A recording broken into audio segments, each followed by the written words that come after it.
जब भगवान शिव ने अपना क्रोध समुद्र में डाल दिया तो क्रोध की वह ज्वाला बालक का रूप लेकर जोर जोर से रोने लगी। उस बालक के रोने की आवाज से ओम नमः शिवाय आस्था सागर यूट्यूब चैनल में आपका स्वागत है। रुद्र संहिता के युद्धखंड का अध्याय 14वां। जलंधर की उत्पत्ति। व्यास जी बोले, सनत कुमार जी, जब भगवान शिव ने अपने क्रोध की ज्वाला समुद्र में प्रवाहित कर दी तब क्या हुआ? सनत कुमार जी बोले, हे मुने, जब भगवान शिव ने अपना क्रोध समुद्र में डाल दिया तो क्रोध की वह ज्वाला बालक का रूप लेकर जोर जोर से रोने लगी। उस बालक के रोने की आवाज से सारा संसार भयभीत हो गया। पूरा संसार उसकी आवाज से व्याकुल था। तब सभी चिंतित होकर ब्रह्मा जी की शरण में गए। तब सब देवताओं ने सादर ब्रह्मा जी को प्रणाम किया और उनकी स्तुति करने लगे। तत्पश्चात बोले, हे ब्रह्मा जी, इस समय हम सभी पर बड़ा भारी संकट आन पड़ा है। प्रभु, आप तो सब कुछ जानते ही है। उस बालक ने जो समुद्र से उत्पन्न हुआ है अपने भयंकर रुदन द्वारा पूरे संसार को आहत किया है। सभी भय से आतुर है। हे महायोगिन, आप उस बालक का संहार करके हमें भय मुक्त कराए। देवताओं की इस प्रकार की प्रार्थना सुनकर ब्रह्मा जी अपने लोक से पृथ्वी लोक पर उतरकर उस समुद्र पर पहुँचे जहाँ वह बालक विद्यमान था। ब्रह्मा जी को अपने पास आता देखकर समुद्र ने भक्तिपूर्वक उन्हें प्रणाम किया और उस बालक को ब्रह्मा जी को सौंप दिया। तब ब्रह्मा जी ने आश्चर्यचकित होकर समुद्र देव से प्रश्न किया कि यह बालक किसका है।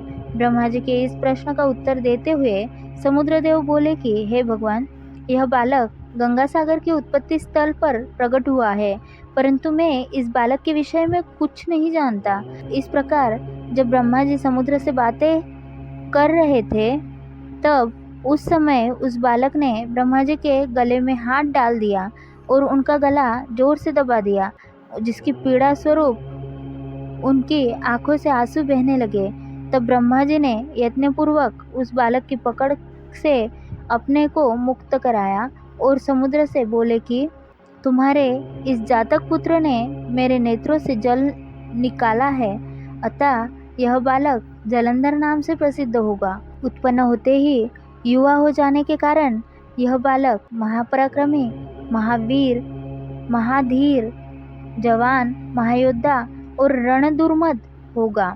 यह बालक युद्ध में सदैव विजयी होगा, यहाँ तक कि यह भगवान श्रीहरि विष्णु को भी जीत लेगा। यह बालक दैत्यों का अधिपति होगा। कोई भी मनुष्य या देवता इसका चाहकर भी कुछ नहीं बिगाड़ पाएंगे। इसका संहार केवल त्रिलोकीनाथ भगवान शिव के द्वारा ही संभव है। यह कहकर ब्रह्मा जी ने असुरों के गुरु शुक्राचार्य को बुलाया और उनके हाथों से उस बालक को दैत्यों का राजा स्वीकार करते हुए उसका राज्याभिषेक कराया।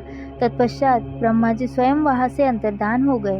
अपने जातक पुत्र के विषय में जानकर समुद्रदेव बहुत प्रसन्न हुए और वे उसे अपने निवास स्थान पर ले गए। कुछ समय पश्चात उन्होंने जलंधर का विवाह कालनेमी नामक असुर की परम सुंदर पुत्री वृंदा से संपन्न कराया। जलंधर आनंदपूर्वक अपनी पत्नी के साथ निवास करने लगा और असुरों के राज्य को बड़ी चतुराई और कर्तव्यपरायणता के साथ चलाने लगा। उसकी पत्नी वृंदा महान पतिव्रता नारी थी। अध्याय 14वां समाप्त। अगली कथा हम अगले अध्याय में सुनेंगे। ओम नमः शिवाय।